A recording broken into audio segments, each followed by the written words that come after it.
গেল 5 আগস্ট ছাত্র জনতার গণ অভ্যুত্থানে ক্ষমতাচ্যুত হয়ে ভারতে আশ্রয় নেওয়া সাবেক প্রধানমন্ত্রী শেখ হাসিনাকে দেশে ফিরিয়ে নেবার অঙ্গীকার করে রাজধানী রোমে বিক্ষোভ সমাবেশ করেছে ইতালি প্রবাসী বাংলাদেশিরা।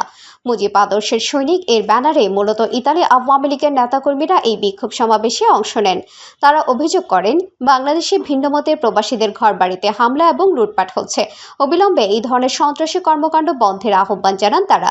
সমাবেশে বক্তারা সাবেক প্রধানমন্ত্রী শেখ হাসিনা মার্কিন যুক্তরাষ্ট্রের চক্রান্তে ক্ষমতাচ্যুত হয়েছে উল্লেখ করে অবিলম্বে তাকে বাংলাদেশে ফেরত দেবার অঙ্গীকার করেন। আমরা জননেত্রী শেখ হাসিনাকে দেশে না নেওয়া পর্যন্ত আমরা আমাদের সংগ্রাম চালিয়ে যাব। আমরা চাই বাংলাদেশ একটা গণতন্ত্র রাষ্ট্র, গণতান্ত্রিক প্রক্রিয়ায় সরকার গঠিত হোক। যতদিন পর্যন্ত শেখ হাসিনাকে বাংলাদেশে আমরা নিতে না পারবো, ততদিন পর্যন্ত আমরা এই আন্দোলন সংগ্রাম চালিয়ে যাব। জননেত্রী শেখ হাসিনাকে যতদিন পর্যন্ত আমরা দেশে ফিরিয়ে না নেব, আমাদের এই আন্দোলন অব্যাহত থাকবে। প্রবাসী বাংলাদেশের রাজধানী রোমের বিভিন্ন এলাকা থেকে আওয়ামী লীগের নেতাকর্মীরা জড়ো হন রোমের প্রাণকেন্দ্র সান্তা মারিয়া মাজ্জোরে।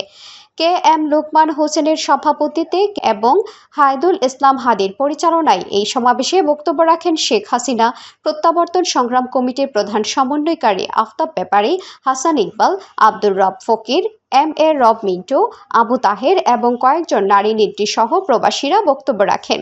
তানজিলা আক্তার, ইতি, আই মিডিয়া, ইতালি।